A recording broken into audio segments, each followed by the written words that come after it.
The Craig Foley Show on Deadline Detroit is made possible in part by Lynette's Shrimp House, located in Highland Park. It's Metro Detroit's premier destination, serving juicy fried shrimp, fish, and wings, alongside soul food sides and new additions to the menu, like turkey tacos and desserts. Located at 13548 Woodward in Highland Park, just north of the Davison, Lynette's is open for takeaway, noon to 8 Tuesday and Thursday, noon to 10 p.m. Friday and Saturday, and noon to 5 p.m. on Sunday. Call now, get some Lynette's. Hey, greetings, everybody. Happy Friday. Welcome to the Craig Foley Show on Deadline Detroit. It is time for another edition of the week that was, or the week that still is. Ongoing, the long slog that has been election week 2020. Have some great guests with me today. Of course, as always, we have Allan Lengel, editor and co-founder of Deadline Detroit, joining us. Hello, sir. Hey. Also, Nancy Derringer from Deadline Detroit, the author of our wonderful newsletter, which you should sign up for every week. It's not hard to do. You can find it at deadlinedetroit.com, the information there. But Nancy, thank you for being here. I appreciate it. Always great. Attorney Steve Fishman returning to join us once again. Always a pleasure, sir. Yes, sir. That's a little hard hearing, by the way. It's jumping in and out, at least on my screen. Well, that's that wonderful internet you have in the Ford building, I'm guessing. But that's not something I can fix from here, unfortunately. And also, we have my friend Vaughn Derderian. Of course, maybe you know him as the former owner of the Anchor Bar in downtown Detroit, but these days he is the chair of the Oakland County Democratic Party. Vaughn, welcome. It's a pleasure to have you here. Always a pleasure to be here. Well, I'll tell you what, this is a weird week, and, we'll talk about some local stuff a little bit later on, but, we still don't know for sure who has won the presidency, but it certainly looks at this moment like Joe Biden has pulled off a victory in the presidential race. Watching these vote tallies shift over the last few nights has been quite remarkable to watch. If you are a MAGA person, you likely had a very false sense of security when you saw those initial results come in. But one thing they did not factor on is the fact that many of us took advantage of the new voting options available to us across the country and voted by mail and dropped our ballots off. And in a lot of the states that people are bitching about right now, we weren't allowed to count them until after the polls closed. And that's why it's taking so long. But guess what? Democrats voted that way. Republicans went on the day of, and the numbers are turning, and it now looks like a victory for Joe Biden. This is spawning all kinds of weird stuff that we're going to talk about here in just a moment. But I want to get everybody's first thoughts just on the fact that Joe Biden was able to pull this off, and it looks like he's probably going to have about 300 electoral votes when this is all said and done, which is more than the 270 he needs. Don't hold me to that because it could change a little bit. I'm going to start with Vaughn on this one. You've been on the ground working campaigns, what were you seeing that gave you confidence that he was going to pull it off? I always felt really strongly that he was going to win in Michigan. I knew that we had strength in Oakland County. I think that one thing that we definitely have to adjust for moving forward is that polls are just incredibly off. There's something deeply wrong with the way that we're polling, the way that we're getting that information.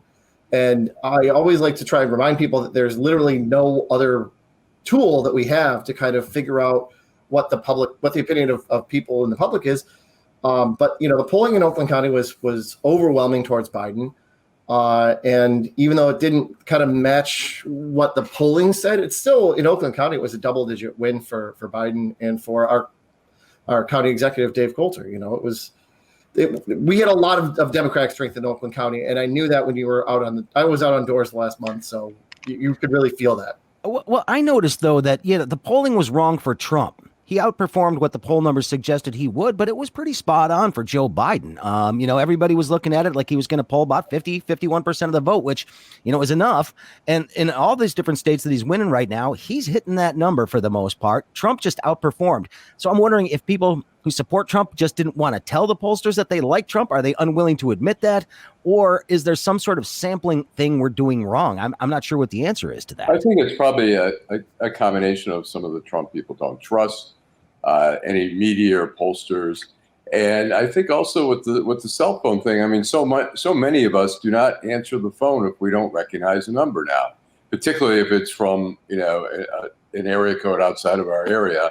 We just don't answer. And so you wonder how that selectively, those who decide to answer, Yeah, I mean, I wasn't. It wasn't anything that really freaked me out that much. A lot of people are saying, "Well, the polls were terrible," and Donald Trump, of course, is trying to suggest that his bad polling numbers somehow suppressed the vote and kept his supporters from coming out to vote for him.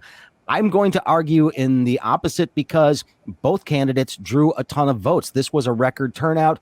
There's a lot of people out there, so it's hard to say that the vote was suppressed for you. You can argue that if you lost, I suppose, but we're seeing a lot of bullshit arguments from this man about losing and whether or not he actually did lose. So yep, there's the PG rating gone for this show today. But I mean, looking at the reaction. Oh, good. Well, go ahead, Nancy. It's up to you. I mean, no, it's fine. It'll come up. Well, but were you expecting what we saw? I mean, I fully thought Biden was going to win. I didn't expect a blue wave. I wanted to see it, but it didn't happen, obviously. I was really hoping for more of a blue wave, only because I feel as though what we're looking at now is just 4 more years of gridlock. I mean, with Mitch McConnell in charge of the Senate, maybe it's going to be a lot harder to. It's not going to. I mean, all the things we want from a progressive or even a moderately liberal Democrat might want from Joe Biden. It's not going to happen. However, we do need to kind of keep our eyes on the big picture, and the big picture is no more Trump, and maybe things will get better. So maybe we'll see. Things will get better. But wasn't that the big prize, Steve? I mean, getting rid of Donald Trump, because like I said, I said to somebody the other day, look, I can deal with Republicans because at least I know where they're coming from on the issues. And usually, yeah, your positions may be different. Your policy thoughts may be different and foreign policy and domestic policy, but at least I know where they're coming from. But with Trump, never knew where he was coming from on anything. I think, and I'm really interested in what Vaughn says because he's much more involved in the political part of it. I thought that the best thing, in addition to getting rid of him, is to get rid of all the people that are around him, including those who he's appointed to the head of agencies. For instance, the guy, the director of national intelligence, the person who's the head of the EPA that comes from the industry that's polluting the water, and that's who's the head of the EPA. I think that's a big, huge deal. The thing that gets me is that 4 years ago, we heard a lot of, we wanted change. People hated Hillary, blah, blah, blah, blah, blah. They didn't know for sure. They thought maybe a businessman would be good, et cetera, and so forth. But what do they say now? When you see the number of people that voted for this guy, they can't say they don't know who he is. They have to know he's a career criminal. If they watch this show, they know it for sure. They even know how his head goes, But in all honesty, I'm interested in what those who are involved more in the political process think. Where does this come from? Because it's certainly not going to end with him gone, because these people voted. They didn't give you a blue wave in the Senate. They took back House seats. I mean, it's really a strange thing. But I guess the easy answer to your question, yes, I think the big prize was what I was looking for, just to get rid of his fucking ass. That was it. We just shifted from PG-13 into R. Oh, that's fine. I can put a little thing at the end of this. Anytime I'm on here, it's always R. It doesn't matter. Well, it was interesting though, because Trump. Obviously, we're going to talk about his speech last night in just a minute here, but he has been playing this game all along that somehow, if things don't go his way, then it's rigged. He's been trying to, deter people from using mail-in balloting and suggesting that somehow, and he's been setting up this case for a long, long time. And when it finally comes down to it, he's got all these lawyers running around the country in different states like Pennsylvania, Michigan. All these lawsuits that they're bringing last minute to stop the count are completely frivolous. The judges are smacking this stuff down as quickly as they bring it to them. I mean, these are some of the shortest legal hearings I've ever seen. I watched the hearing yesterday. The Michigan one? The Michigan one. Yeah. And the judge was basically like, what's going on here? What are you asking for? Yeah. And he's like, well, we're just asking for, observers. It could be even Democrats. And she's like, they already have them. And besides, the vote's over. Like, this is nonsense. What are you doing? Yeah. Well, I mean, we have a column up on Deadline Detroit right now from Charlie LaDuff, who was inside the TCF Center working the ballots, telling people how the process worked, and also letting people know that there were plenty of observers from both sides already in the room. So all these conspiracy theories are flying around about a stolen vote. And I guess what frustrates me the most is how many people believe that this could be done so easily and at such a massive scale without somebody spilling the beans, because there would have to be literally thousands of people involved in this grand conspiracy to pull this crap off in all these different locations around the country. They have observers. It's just insane. It's insane. They Honestly, had observers there, and the idea that stealing the election, the only thing that makes me think maybe there's something to it is that Lindsey Graham, Susan Collins won, Mitch McConnell won. Maybe there is something to stealing the election. I mean, that's kind of like my thing is if we were going to rig the election, why would we just selectively rig for like only Biden, but not the Senate, not the House, not, even just looking in Oakland County, there were good people, good Democrats who ran and lost here. I mean, it's silly to be like, well, we rigged just the one election, but all the other ones, we have this massive, machine to influence votes. And, instead of, just whatever, instead of having like if we had some kind of capacity to actually rig elections, if it was possible, why would we just use just the presidency, not all these other people who ran up and down the ballot and Democrats who did lose? People just have to accept that this is an honest election. And I hate it. Well, I don't hate maybe, but it's one of those things where we've spent so long with Republicans talking about the virtues of federalism, and we don't have a national election. We have 50 state elections, and this is the genius of the system is that it's impossible to rig the presidential election because you have to do all these different things at the same time. And now that it's going against them, it's just like, oh no, it's all rigged. It's all rigged. There's no way it's all rigged. Now, Vaughn, for sure, if a party is capable of saying stop the count in some states, but continue the count in other states, consistency of thought is not big on their agenda. But my answer to Craig's question of how does it happen, we've talked about this before. It depends where you get your information from. Why do I say that Roger Ailes was a world historical figure like Sirhan Sirhan? He was a world historical figure because he created something that has affected us for however many years it's been, and who knows how many years into the future. The problem that most of us have, and I talk to my friends about this all the time, if I'm in the gym, and this happened during this election season, including the day after the election in the gym, when I talk to some of my people that I know and they start spouting things, I say, do you watch Fox News? And they go, yeah. I said, do you listen to Rush Limbaugh? They go, yeah. I said, okay, now I understand. Fine, carry on. They're not reading a real newspaper. They're not looking for facts. They have their own little wall of thought, and it has no connection. You cannot convince them that 2 and 2 is 4. If somebody on Fox News tells them it's 5. But every one of these universe. Every one of these people has been alive when one of their candidates lost an election before, and they didn't carry on like this. Now, what makes this strange to me is how many of these people believe that everybody loves Donald Trump. I mean, they're wondering like, well, how come, we won all these House seats, but we lost the presidential race?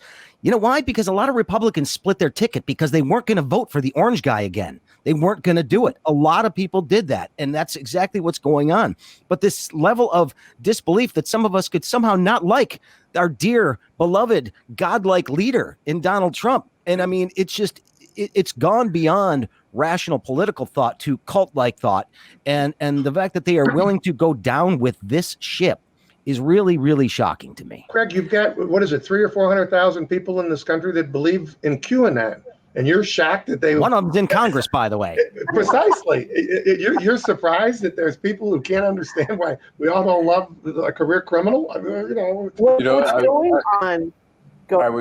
I was watching Morning Joe, and Mika was saying, well, the Democratic Party's really got to, retool in the message because obviously there were failures here and there. But, I remember in 2004, I was working at the Post, and one of my pod mates after Kerry lost, he said, the Democrats are just going to have to modify and maybe be pro-life and this and that. And I said, what's the point of having two parties? And thankfully, Howard Dean came in and said, we're Democrats. We believe we believe in progressiveness. We believe in that. And he really sort of put the party back together and said, we're not going to be like them just to win. And I think the same thing here. I think what they had is Trump messaging was so solid for people of socialism, liberalism, gay marriage, all this, crime. The message was there, and really, unfortunately, part of the lowest common denominator was fear and racism. And so do we have to, the Democratic Party have to go in there and modify to be like the Republicans just to win? I think exactly. We have to be, the Democrats have to be careful about that. I wouldn't disagree, Vaughn, and I want to get your thoughts on that, because you've got a lot of wide range of candidates that you were dealing with in your county. I mean, with different views and different perspectives. Did liberals, progressives outperform the more moderates, or is it across the board just sort of mixed? I think I think we still have a really big tent party. Going back to sort of an earlier question about people that have a hard time believing that people don't support Donald Trump. A day or two ago, I was having a brief conversation with a friend of mine on Facebook because she made a comment that she couldn't understand why Biden was winning handily in Michigan, but the race between Peters and James was very close. And I was telling her that I had talked to people face to face. I had talked to people who had said, I'm going to vote for Biden, but I'm not sure about Gary Peters. I'm thinking about voting for John James. She couldn't believe that there were people that could hold those two conflicting opinions at the same time. And I was telling her, I've literally talked to these people face to face. I've had this conversation.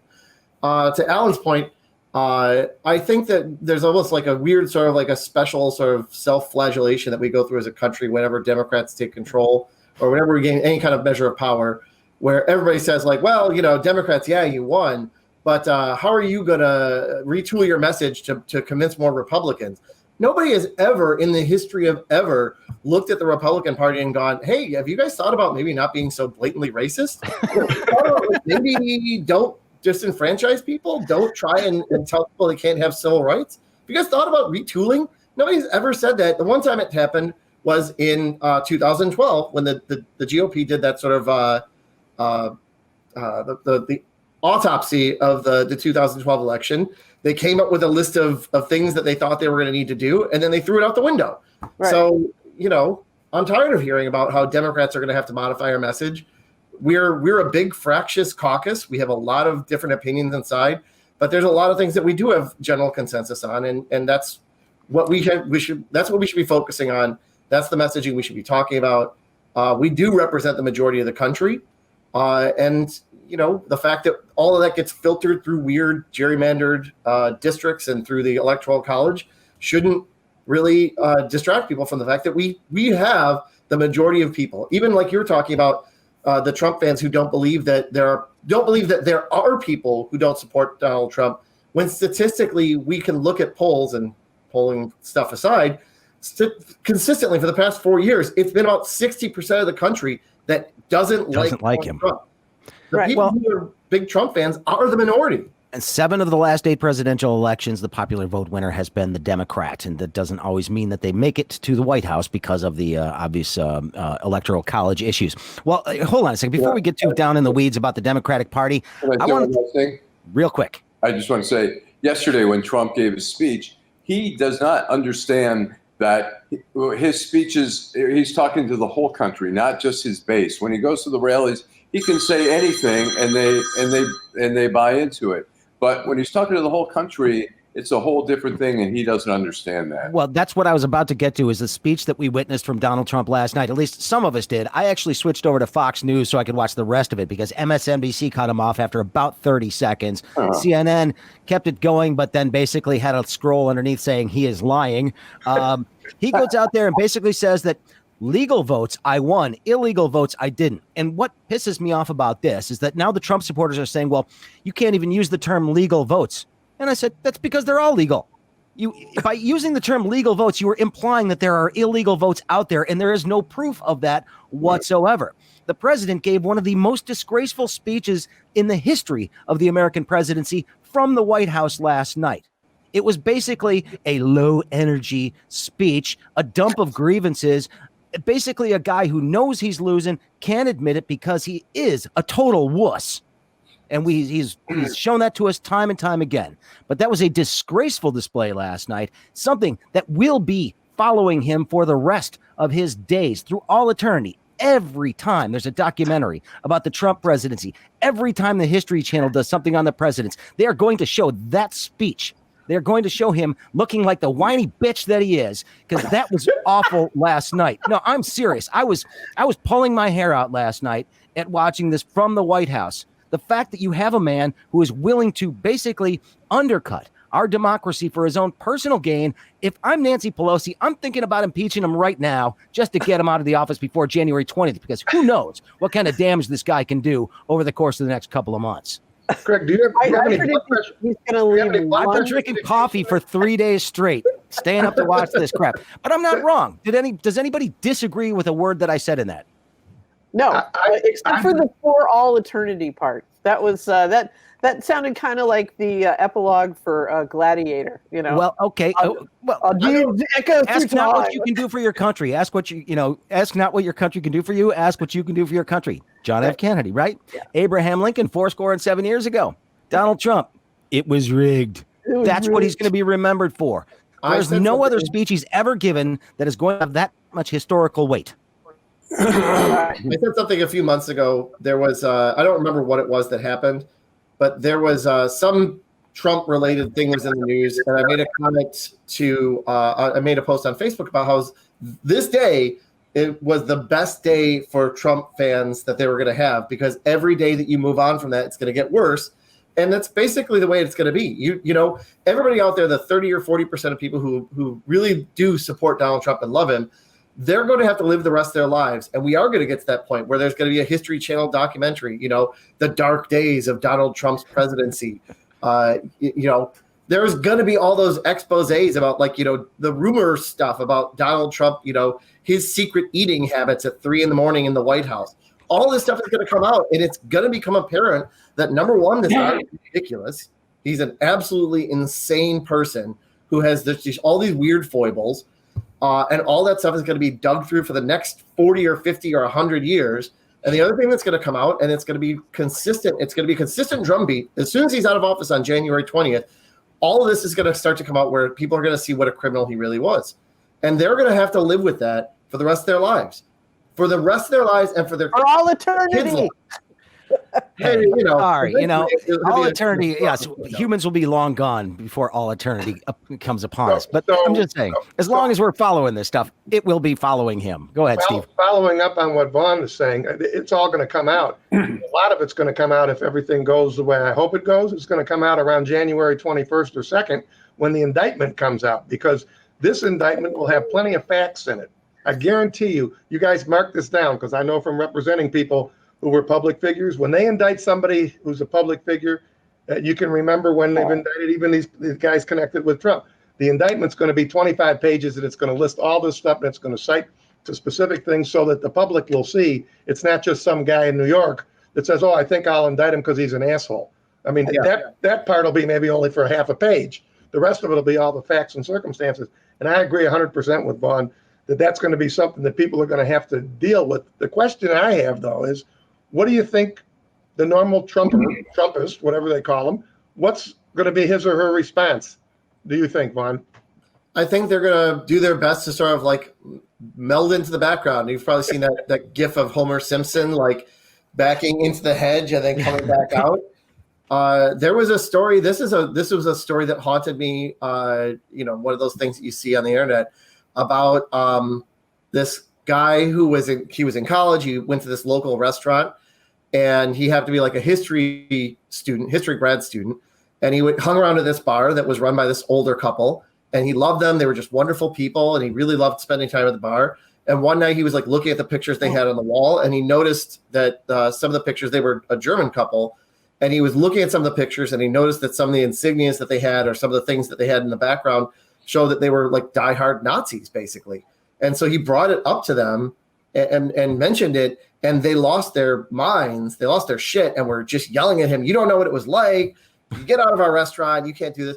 That's going to be happening to a lot of us for the next 10 or 20 years. You're going to have people, and it's going to be hard for us to keep this in the front of our minds, because we're going to have friends and family members of ours who were hardcore Trump Republicans, and they're going to have a moment of clarity at some point in the next couple of years where they're going to see something and they're going to realize this guy really was that bad.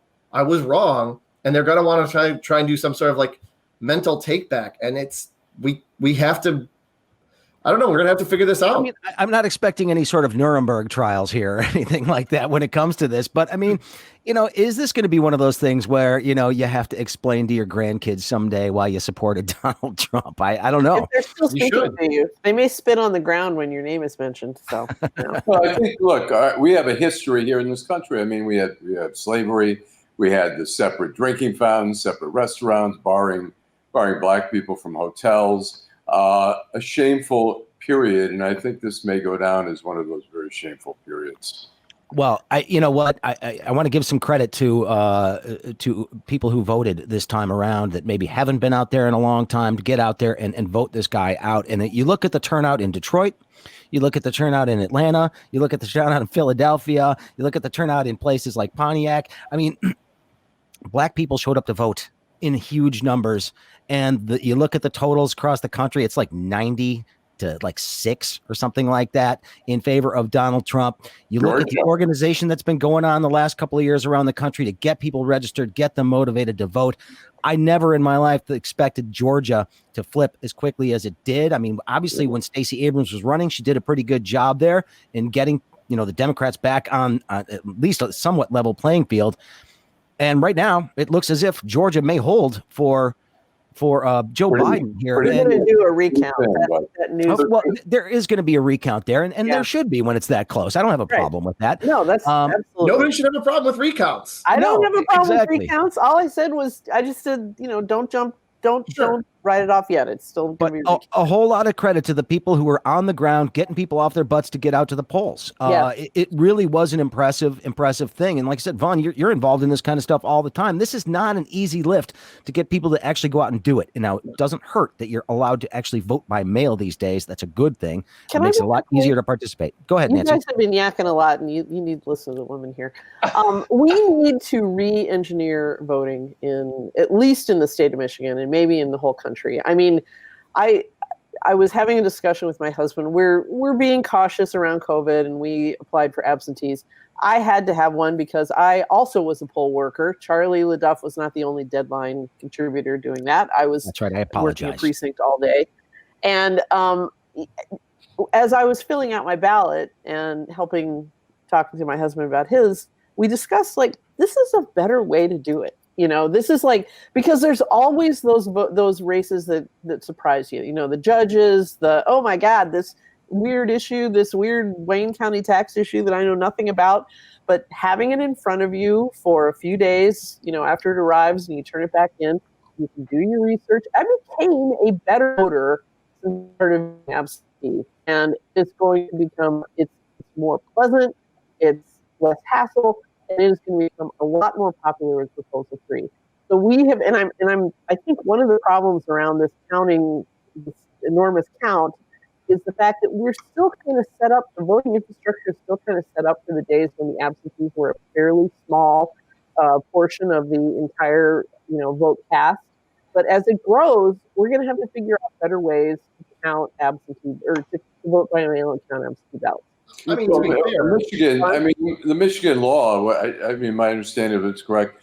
You could now, just more recently, you're allowed to open the ballots to get them ready to count 10 hours before the polls open, but you still couldn't count the votes till after 8 p.m. And, places like Florida, I think they got to open them like at least a week in advance and stuff like that. I mean, it sets up for this sort of chaotic That's what I'm talking about. I mean, this was a one-off year with COVID and everything else, but we have to figure out, we have to adapt to this new way of voting, and we stop. Well, it turned out remarkably well. So fraudulently, that's bullshit.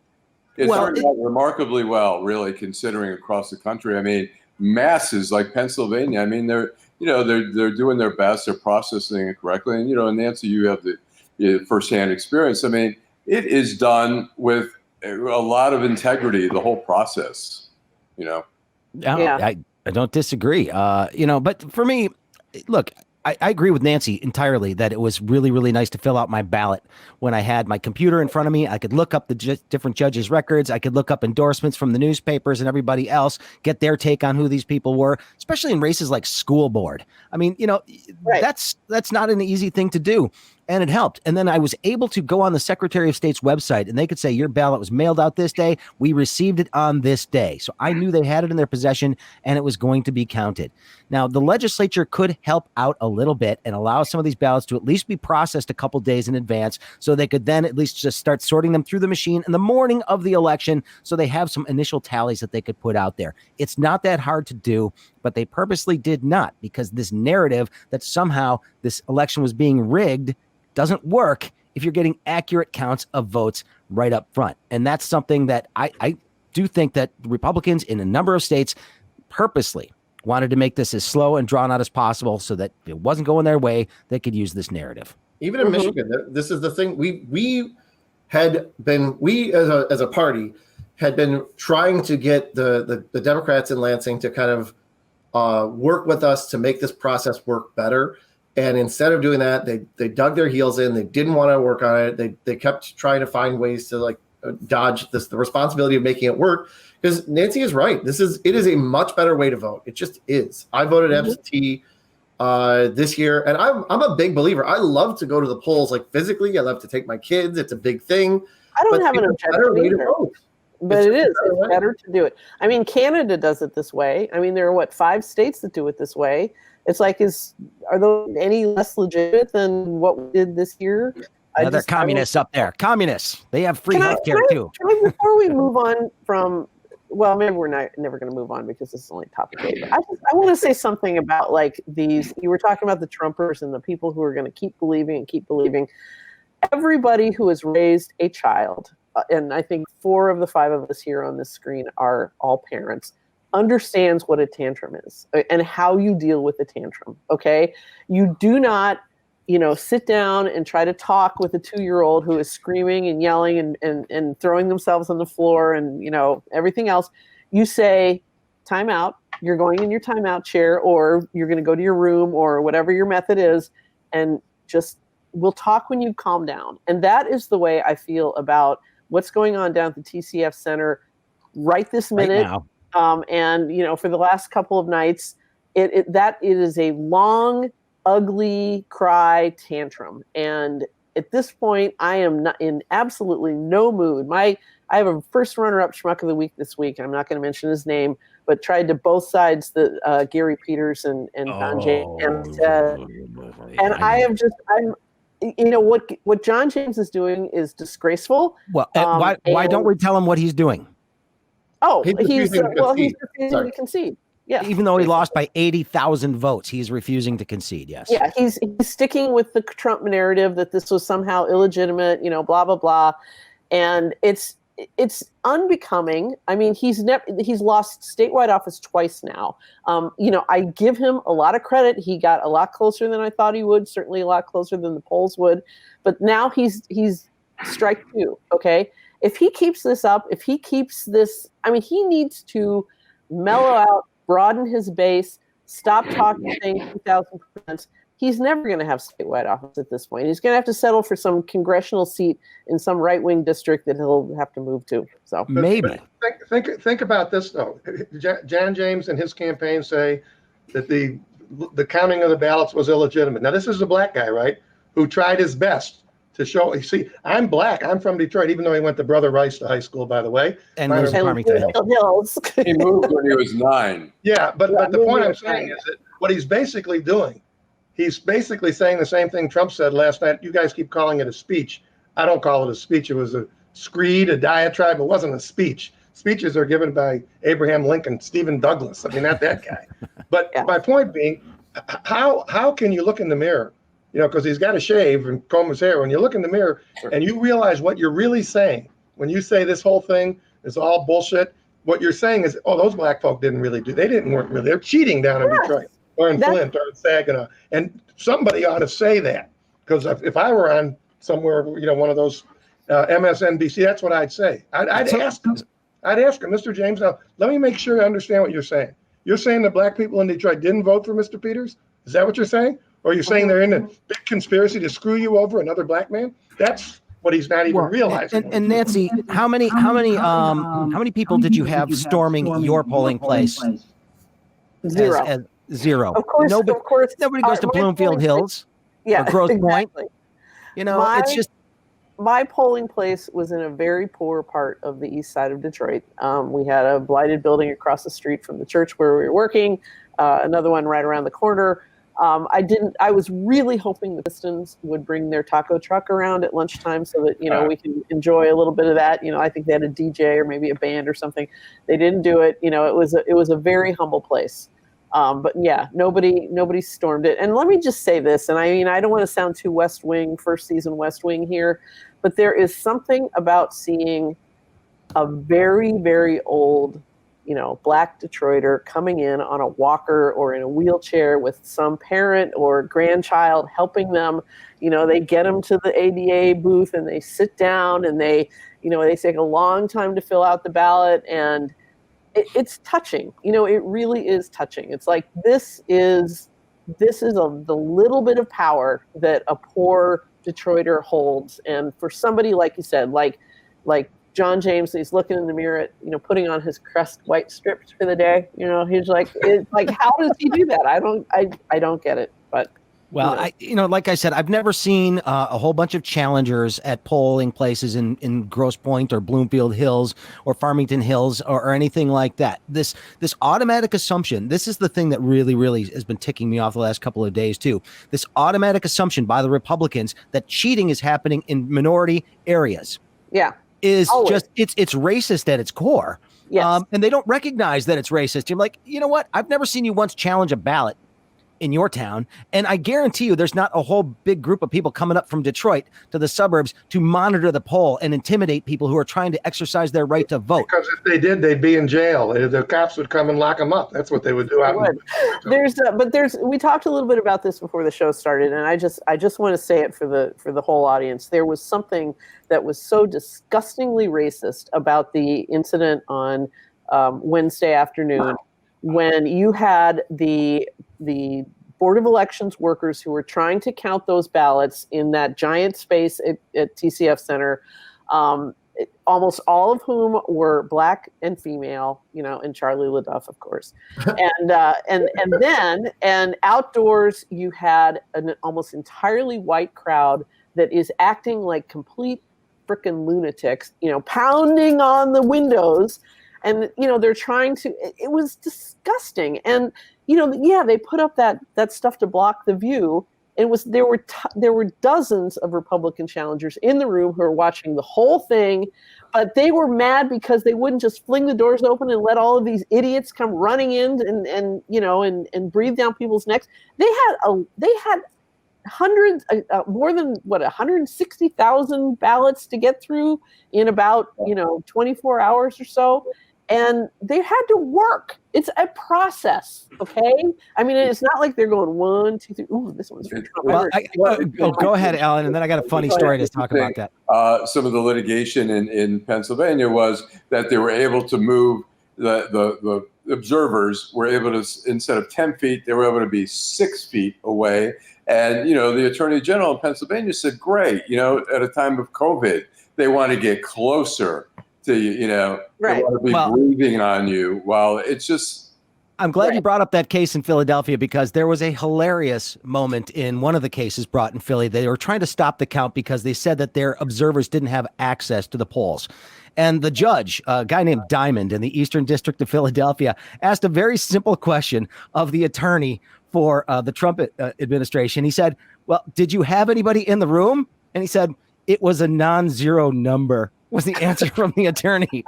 A non-zero number. He goes, so you had somebody in there. Is that what you're saying? And he goes, yeah. He goes, so what's the issue here? And then the guy says, well, there's another dimension to the case. And the judge says, what? Time? Space? Height? Width? What? It was like, read the transcript of this Judge Diamond, because it is funny. He smacked that thing down so fast, and it was just like, this is dumb. You have a sense that Trump is just screaming at the lawyers, file lawsuits, create chaos. Let's, undermine. That's your job. Think of something. And every time the judges are like, what? What are you even asking for? There's such frivolous lawsuits. There's no foundations and there's nothing there. No, there's internet memes. There's internet memes and stuff. That's all that's out there. Think about. Oh, go ahead, Vaughn. It's like the story that was being bounced around about Detroit, that like there was a cameraman who was bringing his stuff into TCF, and there was a story passed around that they were actually bringing in ballots. That's the sort of stuff that's being cited in these lawsuits. My friend who was at the Dairy Queen heard from Forrest's brother that he was taking ballots into TCF. That's the level of proof that's being brought in these lawsuits. It is ridiculous. Ross Jones was bringing a wagon with equipment, and they said there was a guy bringing in ballots. Yeah, well, and it was funny. But Steve, I got to ask you, because if you were in court and somebody brought this up as a complaint, that was the easiest day's work for the attorneys, not on the plaintiff side, that I've seen in a long time. I have two things. As Judge Stevens said about just exactly what Vaughn was just saying, coming in and talking about what I didn't know was Ross Jones till you just said it, but she said your entire complaint is hearsay. Everything. We do have rules against hearsay, and there's a good reason for it, as we all know, because you can't necessarily trust what you hear from somebody else, right? That's number one. But number two, to address Allan's point, frivolous lawsuits, that's how this guy he's been doing this his entire life. He's had an army of Michael Cohns out there filing bullshit lawsuits, refusing to pay the workers who work for him, and then making them go to court and blah, blah, blah. So this is not anything unusual for a guy like Donald Trump. What's going to be unusual, see, his entire career, you got to understand, when you have civil cases, it's Smith versus Jones, Trump versus, the UAW. What he's going to really find out is not fun, is when it's the United States of America versus Donald Trump. When he goes to federal court, charged in a criminal case, then he better get himself somebody other than Rudy Giuliani. He better find a lawyer who knows what he or she's doing, because then he's going to have the United States Attorney's Office and the government on the other side of the thing. And he won't find that to be as much fun, because there's nobody to screw. And that lawyer can get paid in advance. Like the virus. You can't screw the virus, right? Well, speaking of which, I mean, remember, I actually had somebody say to me yesterday, well, the virus is magically going to go away as soon as Biden wins this election. I just said, we had 100,000 cases yesterday, and another 1,000 deaths in this country as a result. And it's like, this is not going away. And now we've got the winter coming, and we still have a president in denial who's going to be in power till January 20th. Anybody have any faith that we're actually going to get some level of coordination on this? Because, Trump hinted that he's going to fire Fauci the other day and just said, oh, wait till after the election, then I might fire him. Because he knew if he did it now, before the election, it would not bode well. But he's talking about getting rid of Fauci. And I would not be surprised if there's this sort of trail of political carnage left in his wake over the next couple of months. People like Fauci are going to be gone. Already he's talking about the head of the FBI being gone, the Secretary of Defense, all gone. Just getting rid of them. I heard a interview on a certain public radio discussion show with a guy who had written a new book that I think drops probably yesterday or whenever, called After Trump. And they're talking about like the reforms that we may want to consider passing at the federal level to kind of stop the next Trump, to put into law what is now just considered a norm.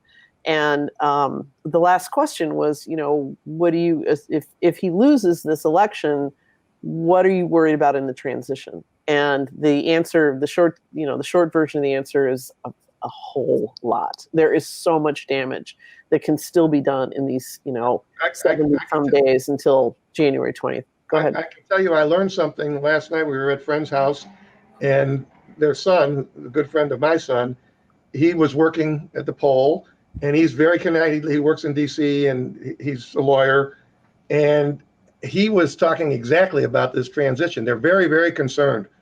And I did not know, and maybe you guys knew or didn't know, there's actually a statute, the Transition Act, and they're preparing already, according to what this young man was telling me, that the Democratic lawyers are preparing to go to court to file a lawsuit if the Trump administration doesn't start to proceed as they're required to do under the Transition Act. Because, people who don't know any better, people like maybe us, we just think, oh, okay, the one guy's leave, the next guy comes in. Well, there's an awful lot of stuff to be done in between the election and January 20.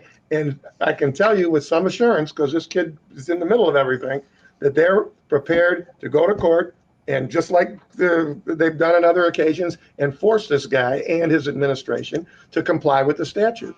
What are the odds of him showing up for an inauguration? That's what I was about to ask. Ooh, that's going to be interesting. What are the odds of even a concession? Zero. I love no concession, and he won't even show up at the inauguration. George W. Bush was at the inauguration with Hillary, and you probably all heard the story where after Trump's speech, he turns to Hillary and says, "That was some weird shit." Well, that was the infamous American Carnage speech, which will be the other one, the bookends of the Trump presidency. American Carnage, and I've been robbed. So there you go. That's Donald Trump's presidency in a nutshell. And we'll have to wrap it up there with the Trump stuff, but we do have to do Schmuck of the Week, and there are so many candidates, and they're all related to this kind of stuff. So we did answer the question. Nobody thinks he's going to concede, and nobody thinks he'll show up at the inauguration. Zero. Zero. That's my position. I'm waiting to see how big a smile John Roberts has on his face when he's delivering the oath of office to Joe Biden instead of Donald Trump. It'll be like, I want to be Melania's divorce lawyer, who is like right now, like just getting all of his or her ducks in a row. We took a poll. We took a poll in the gym, by the way. It was a very interesting poll. One person who shall remain nameless, who has a very high position in our area here in the legal group, she predicted 2 days. And then somebody who actually does some family law said, no, it takes longer to get all that stuff together. But to file 2 days, like after January 20th. Well, the funny thing was there's a meme going around right now from Melania that says, does this mean I don't have to do the Christmas shit this year? I knew Nancy would get a kick out of that one. She loves her some Melania. All right, we got to do Schmuck of the Week. And, I've got a couple of them, obviously. But, Nancy, you seem raring to go on this one. So I'm going to give you first dibs. All right, I'm going to give – here's a small prelude. When I moved to Michigan from Indiana, we ended up buying our house in Grosse Pointe. And the reason we did was the same reason everybody does. Schools, proximity to downtown for my husband who was commuting, and we like the water. Okay, so that was our reason for buying here. And I remember thinking as we drove north that I was leaving like Tea Party type Republicans, the evangelicals, and moving into what I considered were the normal, sane Republicans. You know, the Mitt Romneys, the Country Club, the Chamber of Commerce people. You mean my tax cut Republicans. Exactly. Yeah. So I go on the website today of the Eastside Republican Club, hoping that maybe there's somebody there who is taking this well. And I find somebody has posted this screed by Pat Colbeck. And it's basically Pat Colbeck talking out of his ass about how this election fraud happened. And it's too long to go into, but it's just, he's a steaming pile, and I'm giving it to Pat Colbeck. And if I'm not mistaken, the Republicans lost Grosse Pointe this time, didn't they? 3 of the 5. And the farm was whiskered. The shores, the shores and the farms both voted for Trump, and everybody else. But, all right. So wait, that was your prelude. So I was just going to say this. It's Pat Colbeck. And, some of the things that he's listening, the evidence that he's listing for like why this was a fraudulent election, where he's like, they wouldn't tell us where they were storing the ballots. It's like, you're kidding. They wouldn't tell you where the ballots were being stored before they took it. They are secret ballots, after all. Well, but it's more to the point. It's like, these are the people who are like plotting to kidnap the governor a few weeks ago. So, it's they wouldn't tell us where they're keeping the ballots, so we could go in and screw around with them. So, see, I thought you were going to go after a certain columnist here in Detroit as your schmuck, but no. All right, who wants to go next? Lengel. I'm going to say John James. I think he's just shameful. I mean, first of all, that he won't admit that he lost. His campaign, he went from. He couldn't get his nose further up, Trump's ass during the last campaign, and then suddenly he's like, "I'm an independent." People say, I think he's so disingenuous that I'm grateful that he lost. All right, Vaughn, you got one? Yep. How about I'll go for Michigan Republican Party Chair Laura Cox, who was down there ringleading the people outside TCF. And I get that Republicans in general are caught up in this kind of weird, like Trump miasma, and they're all spun around. But ultimately, what we need in order to get the country back to a healthier place is for people like Laura Cox to understand that, it's their responsibility to communicate the accuracy of what's going on to the people who look up to them. And if you're somebody who knows that there are Republican observers and Republican poll challengers inside TCF helping to count the ballots, observing the process, and you're outside ringing in people and riling them up about how, poll challengers are being blocked, you are doing a disservice to our country and our state, because you are supposed to be better than that. I just want to interject there and say the question is Rona Romney McDaniel. Does she get back her middle name now that she gave up to accommodate? She probably drops her last name, just becomes Ronna Romney again, so that people think that maybe there's like 3 different people who have been working as the national RNC chair. All right, Steve Fishman. Steve Fishman, who do you got? Mine is a tie. It's a tie between candidates who have won before for Schmuck of the Week, but not enough to have the trophy retired. Lindsey Graham and Ted Cruz. Not just because of their general assholeness, but the fact that last night, when I can't remember which of the 2 degenerate sons tweeted or emailed or whatever they did, saying, where are all the people to come to support my dad and to say what a farce this election is? Those 2 guys hadn't said a word. Within 15 minutes, 20 minutes? Both of them go completely nuts on whether it's Twittering or talking or whatever, including Graham finding somehow $500,000 from, I guess, his campaign fund that he donates to the cause, the lawyers or whatever it is, to fight the case. Now, just when you think nobody could be more hypocritical and they've been their entire life, that one got me. So they're my Schmuck of the Week. That makes a little sense. And Don Jr. was one of the people that I was considering very heavily, because he did put out that call to arms for loyal Republicans. Where are you? And again, yes, those people jumped and said, when he said jump, said how high. So he was one. Steve Bannon was another one I was going to consider, because he got himself kicked off of Twitter for saying that we should behead Anthony Fauci and Chris Wray. So he's gone. But you know who's going to get it, just because this is a little bit less mean-spirited than Steve Bannon's assholishness? But Kellyanne Conway gets mine, because she actually had the nerve to go on television the other day and say that it was inappropriate for Joe Biden to go up there and say that he was confident that he was going to win the presidency and that he was going to be the winner. He didn't declare victory. He did not declare victory when he went out there on Wednesday night and said, I'm confident when the votes are counted that I will be the next president of the United States. And be patient, is what he said. She says that's inappropriate. Joe Biden should not say that. It's terrible. And the Fox News host who had her on will say, well, the president came out on Tuesday night and said, I won. And she goes, oh, but that's different. How is that different? Because it's different if you're a Republican. Well, apparently. Are allowed to do all this stuff. But I'm wondering, I think this is the last we will be hearing from Kellyanne Conway for a long time. I certainly hope she and her husband, George, find some peace and get their lives together and recoup and live their lavish lifestyle in the D.C. burbs, because they've both got a lot of money that they've made off of this administration and the fun stuff that they've been doing the last few years. So Mother of the Year and Schmuck of the Week. I think it really is just, it's a perfect, not a trifecta, but I think she's won a few times, but anyway, hey, you know who's the winner of the week? The American public. Thanks for showing up to do your civic duty. It's a big deal. Vaughn, you also had a pretty good week. Oakland County Democrats did pretty darn well, getting a majority on the commission and the big seats over there. So you've got to be pretty proud of yourself, I'm guessing. I am. There was a kind of a runner-up. My mental runner-up for Schmuck of the Week was, I think it's Rochester City Clerk Tina Barton, who managed to accidentally file absentee votes twice. So we had a candidate for county commission who had to find out that she did not actually win, because the city clerk mishandled the snap on the ballot, on the absentee ballots. Yeah, not fair to either candidate in that one. But that was the one snafu I really saw here in Michigan. But anyway, again, all right. It got found and corrected, because that's how our process works.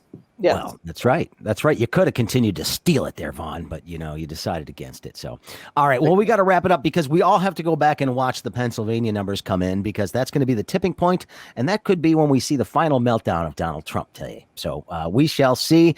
Thanks everybody for participating in the program. I really do appreciate it. Thanks to Michael Lucido for engineering the broadcast. Thanks to Lynette's Shrimp House in Highland Park for sponsoring this program. I appreciate that very, very much as well.